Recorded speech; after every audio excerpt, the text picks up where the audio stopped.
El 26 de marzo también se conmemora el Día Internacional de Prevención del Cáncer de Cuello Uterino. Así es, lo dije bien, ¿no es cierto? Bienvenido, estamos con el doctor Sebastián Centeno, también parte integrante de Mundo Bebé, un gran profesional reconocido y sobre todo en estos temas tan difíciles de abordar para las mujeres, que seguimos ahí, ¿no? Con que entre nuestro orgullo y nuestra salud... tratando de no hacer los estudios o evitarlos o pensar que no nos va a pasar nunca nada, ¿no?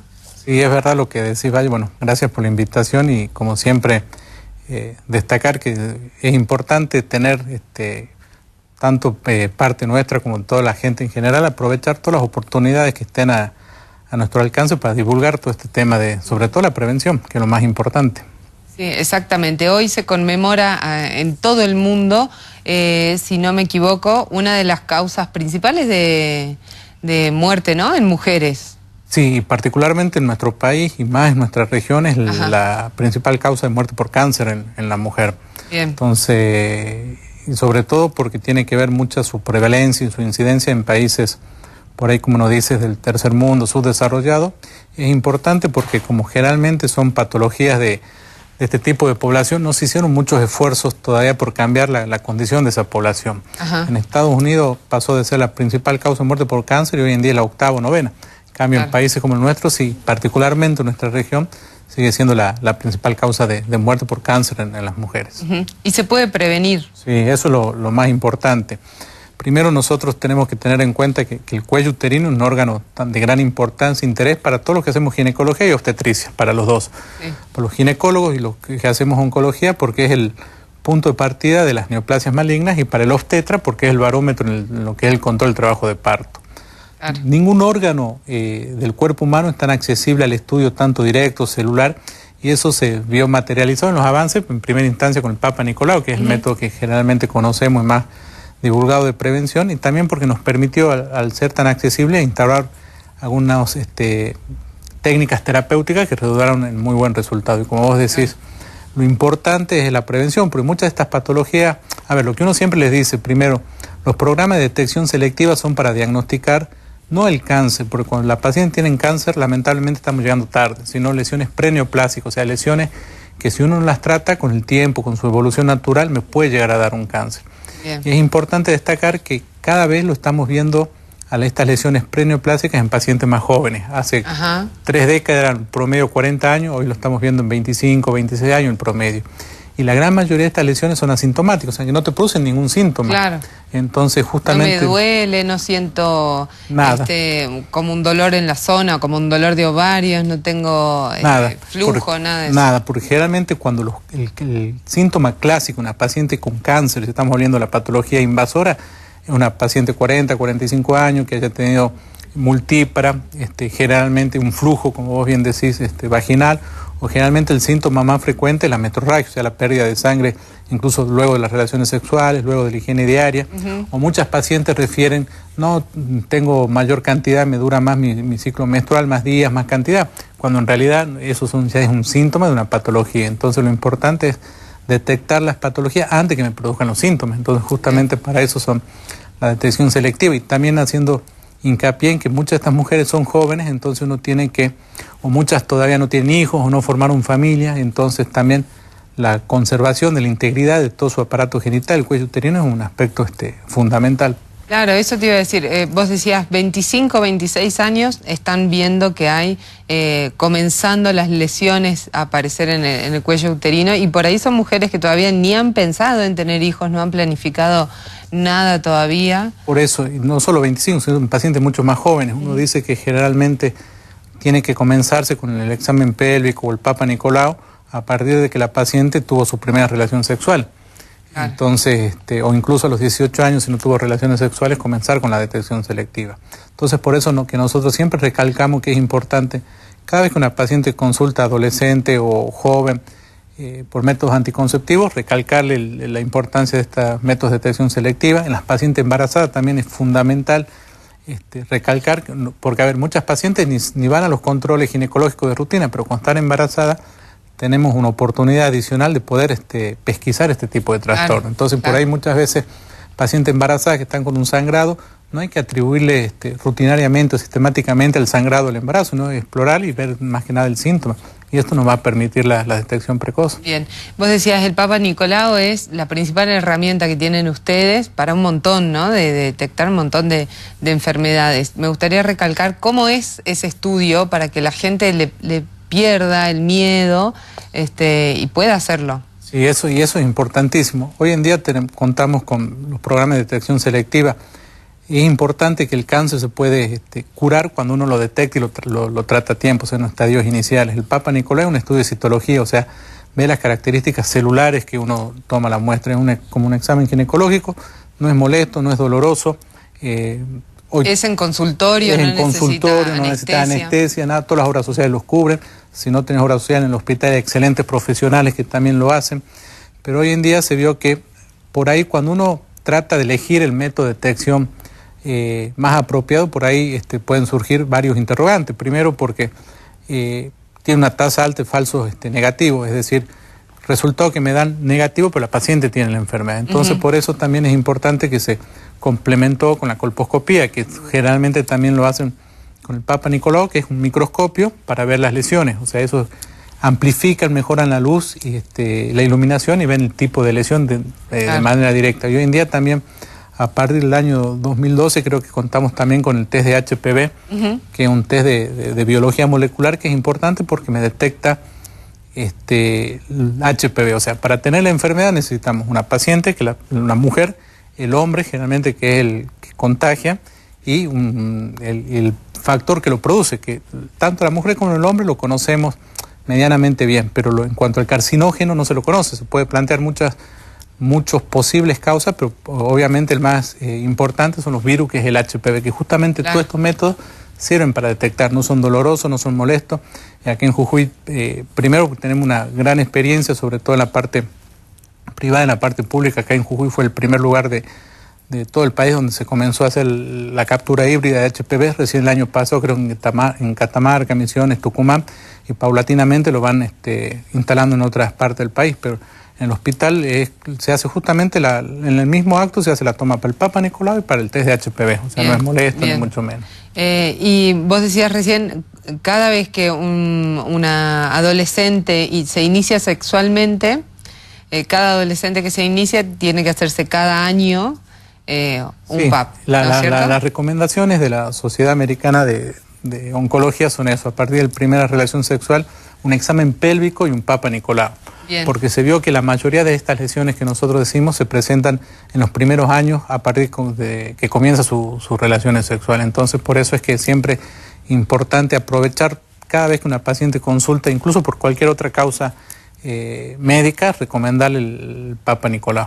Claro, bien, perfecto. Y nosotros tenemos una detección temprana, ¿no?, de las lesiones de cáncer de cuello. ¿Cuál sería el tratamiento, los pasos a seguir? Son muchas distintas opciones terapéuticas y sobre todo va a depender de la edad de la paciente, de la experiencia del médico, del servicio donde uno se trate. Muchas veces son y esto es importante recalcarlo, mientras más temprano el diagnóstico, por ahí es hasta más conservador el tratamiento. Ajá. Por eso, sobre todo, es importante recalcar que lo importante, los programas de detección selectiva, pero que sean bien divulgados, bien realizados, bien llevados a cabo, porque obviamente el favor o lo bueno que un diagnóstico precoz es en el hecho indudable que eso me va a repercutir en mejor resultado para la paciente. Hay distintos tipos de tratamientos conservadores, ya sea de electrocauterización, el láser, el LIP, coagulador frío. Y bueno, ya en los estadios más avanzados ya generalmente es cirugía o radioterapia, dependiendo del estadio de las pacientes. Pero lo importante es, muchas veces también conocer, si uno podría saber cuál es la evolución de una paciente que me va a presentar un Papa Nicolau normal, el tratamiento se nos vería simplificado enormemente. Pero también otra cosa importante, que acá en nuestra región cerca del 70% de las mujeres tienen HPV. O sea, y no todas las mujeres que tienen HPV van a desarrollar una lesión preinvasora ni maligna. Muchas regresan espontáneamente y otras evolucionan. Por eso lo importante es el control de estas pacientes. Claro, claro. Nosotros, si tenemos un diagnóstico precoz y tenemos una buena alternativa, vos decías, conservadora, del cuello, del útero en realidad, ¿no es cierto? Sí.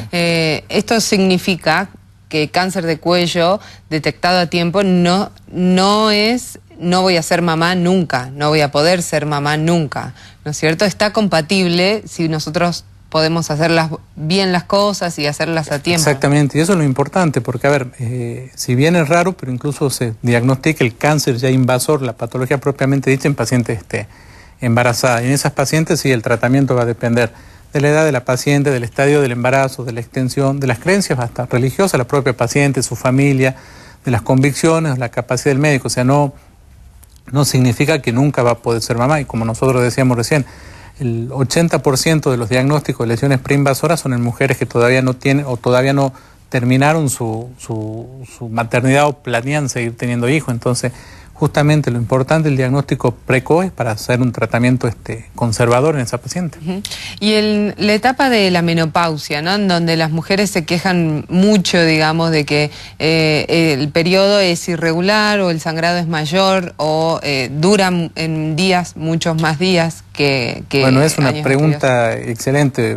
Por uno siempre dice, porque por ahí muchas veces, como vos decías al principio, por el pudor o la vergüenza, que también es una cuestión educacional, que eso es lo importante, también no consultan al médico. A ver, uno siempre le tiene que hacer entender a las pacientes que a medida que se acerca su edad de menopausia o de climaterio, las menstruaciones tienen que ser cada vez más irregulares, más espaciadas, en menor cantidad. Porque muchos dicen, no, fue un profesional y me dijo que no, que porque tengo más menstruo con más cantidad, es por mi menopausia. No, eso no es así. Claro. Y justamente... o sea, la menopausia va disminuyendo el sangrado. Exactamente. Y uno de los grandes problemas de controlar la tasa de mortalidad del cáncer de cuello es en este grupo de pacientes. Claro. Porque, a ver, en este grupo de pacientes ya la prevalencia, la cantidad de Papa Nicolau anormales es mucho mayor que en las pacientes más jóvenes.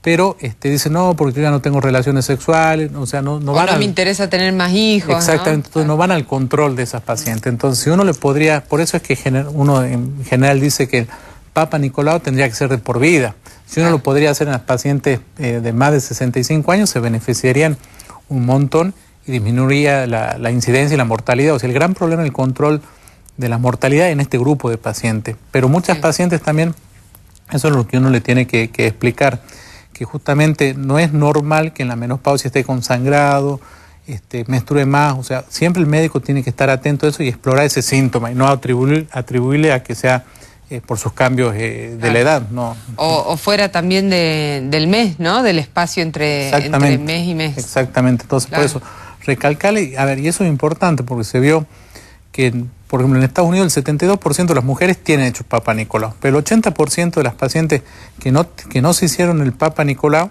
no se lo hicieron o tuvieron contacto con un médico los 2 años antes y el 90% con algún médico y no se lo hicieron. Entonces eso también es importante recalcar, que también falta un poco como de educación en los profesionales y hacen una culpa, o sea, de recalcar. Y muchas veces, como uno siempre lo aprendió de los médicos más grandes, de mi padre, revisar a la paciente, revisar. Por ahí uno puede leer informes de Papa Nicolau, de colposcopía que te digan que son normales, pero si uno sabe que la paciente se queje por algo, revisarla. Muchas veces la simple inspección, ver el cuello uterino, te hace el diagnóstico. Claro. Entonces eso es importante, revisarla siempre la paciente. Bien. Y también, si estamos hablando por ahí de la responsabilidad, ¿no?, en el diagnóstico, buscar, ¿no?, porque uno muchas veces en el apuro hace todos los exámenes de rutina y después se los olvida en el laboratorio, en el médico. Bueno, si tengo algo grave me van a llamar o... Uno justamente se desprende de eso un poco. Y uno siempre le dice, porque por ahí te dice, no, pero yo me venía haciendo todos los años, hasta hace 3, 4, no importa, tiene que ser siempre. Uno vio que si uno detecta un cáncer invasor en una paciente, si se lo hizo el último examen hace 3 años, puede tener el mismo riesgo que una paciente que nunca se lo hizo. Y la otra cosa, como decíamos recién también, hay un porcentaje importante de Papa Nicolau que son falsos negativos, o sea, que te dicen que son negativos, pero la paciente tiene la enfermedad.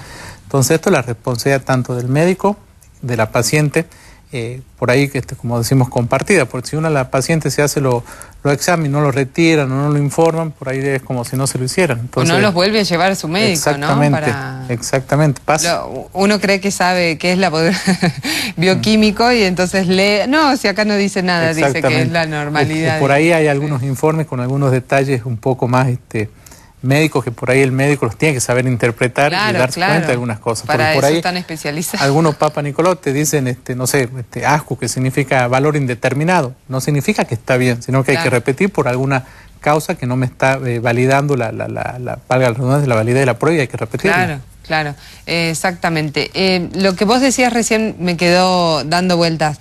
Uno puede venir con sus Papa Nicolau cada año, normales, ¿no? Dejar de hacérselo un año, 2, 3 y volver y tener alguna lesión. El cáncer no avisa ni cuándo comienza ni cómo evoluciona, ¿no es cierto? No, generalmente no. Por eso es que hay que repetirlos todos los años. Y hay un montón de causas posibles de que te den un Papa Nicolau anormal. No solamente el cáncer, las lesiones preneoplásicas, los cambios atróficos, las metaplasias, las infecciones, que si bien uno no pide un Papa Nicolau para detectar una infección, pero sí uno de los requerimientos de las leyes federales es que se enumeren las posibles infecciones que uno puede detectar por un Papa Nicolau. O sea, uno no va a pedir un Papa Nicolau para detectar una infección, pero sí te sirve para por ahí repetir el Papa Nicolau. Claro. Entonces, saber también las posibles causas. A ver, desde ya el Papa Nicolau tiene que ser tomado de manera adecuada por gente que sepa, tener en cuenta siempre que te sirve para que es un método de detección selectiva. Eso es importante, no de diagnóstico. Uno nunca va a hacer un diagnóstico con un Papa Nicolau. El diagnóstico lo hace con la muestra de biopsia, o sea, con material de tejido. El Papa Nicolau sí te sirve para seleccionar un grupo de pacientes dentro de una determinada población con mayor riesgo de tener esta patología. También que te sirve únicamente para detección de lesiones cervicales, porque por ahí otras lesiones de ovarios, útero, trompa, no te sirve el Papa Nicolau. Debe ser tomado de manera adecuada por gente que sepa y tener en cuenta todas las posibles causas de falsos negativos. Claro. En Estados Unidos se vio que un 27% de las pacientes que tienen un cáncer en estadio 1 tenían un Papa Nicolau normal un año antes, o sea, un porcentaje relativamente elevado, que hoy, gracias a Dios, como decíamos al principio, se vio que Papa Nicolau más test de HPV aumenta muchísimo la sensibilidad del método, un 99%, o sea, te descarta de manera importante ese porcentaje falso negativo que teníamos. Exactamente. ¿El cáncer o las lesiones de cáncer en cuello de útero son genéticas? No. No son genéticas, y es importante, como nosotros decíamos recién, si bien todavía no se sabe la causa específica, obviamente el principal agente es el HPV, pero todo esto fue cambiando. Uno cuando comenzaba esto hace como 15 o 20 años te decían que los factores de riesgo era la mujer, o sea, la mujer que por ahí nivel socioeconómico bajo, parto juvenil, multípara, que comenzaba sus relaciones sexuales en la adolescencia, que tendencia a múltiples compañeros sexuales, era una paciente de riesgo. Pero después se vio que la paciente puede tener igual o más riesgo por su pareja y no por ella. Entonces, por ahí vemos pacientes con enfermedades cervicales que tuvieron una sola pareja en su vida, y cuando uno investiga, y hay muchos trabajos que lo demuestran, investiga la pareja sexual, te muestran que es el hombre el que tiene más comportamiento de riesgo. El hecho del tabaquismo, hay un montón de factores de riesgo, y muchas veces, por más que se identifique el carcinógeno, o sea, el factor que te produce el cáncer, la interacción de ese factor, el cuello uterino, también depende de varios factores. Por eso se dice que la adolescente, una paciente de mayor riesgo para estas lesiones preneoplásicas por el tipo de epitelio de cobertura que tiene el cuello uterino, o sea. ¿Y la vida sexual de una paciente diagnosticada con cáncer o con lesiones, ¿no? Diagnosticada a tiempo, ¿cómo continúa? Eso es una pregunta importantísima también, porque se vio que uno siempre le tiene que dar la tranquilidad a la paciente que su vida tiene que seguir lo más normal posible. Entonces, cuando son tratamientos conservadores en estadios iniciales preneoplásicos, la vida es totalmente normal. Bien. Incluso también en pacientes operadas ya por cirugías radicales, por la enfermedad invasora, hay muchos trabajos que demuestran que puede cambiar sobre todo el hábito sexual, los deseos sexuales, pero tiene que tratarse de dar que siga su vida lo más normal posible. Por eso decíamos que incluso cuando uno trata pacientes con estadio 1 o 2, pacientes jóvenes con cirugías radicales, por ejemplo, la conservación de los ovarios es importante para en cuanto al funcionamiento de la mujer, su vida sexual, o sea, tiene que ver muchos factores, pero uno siempre dice, tratar de vencer ese concepto que muchas veces pacientes tienen, dicen, no, yo ya como mujer no voy nada que ver. No voy a servir, no voy a poder hacer porque, nada. Uno siempre también le trata de explicar eso a las pacientes, que una mujer no es un útero, o sea, la sexualidad va más allá de todas esas cosas. Entonces, por ahí muchas veces no es tanto para la paciente, sino también para explicarle a la pareja de la paciente estas cuestiones. Y perderle el miedo, porque agarrarlo, detectarlo a tiempo, controlarlo, saber qué está pasando dentro de nuestro cuerpo, aunque todos los exámenes satisfactoriamente nos den bien todos los años, está buenísimo. Y eso pasa por ahí haciendo las comparaciones con la patología también con el cáncer de mama. Cuando la paciente, muchas veces estas patologías se las detectan las mujeres cuando ellas mismas se exploran, se revisen. Cuando la paciente te dice, siento algo, es por algo, uno siempre tiene que hacerle caso a las pacientes. Entonces, en estas cosas son sumamente importantes. Exactamente. Doctor, muchísimas gracias por haber venido, nos hemos quedado sin tiempo. Es un placer recibirlo en Mundo Bebé. ¿Lo pueden encontrar en dónde? Bueno, en el sanatorio IMIS, Salta 740, y bueno, también en el hospital, en el Pablo Osorio, en los dos lugares. Muy bien, muchísimas gracias. No, por favor.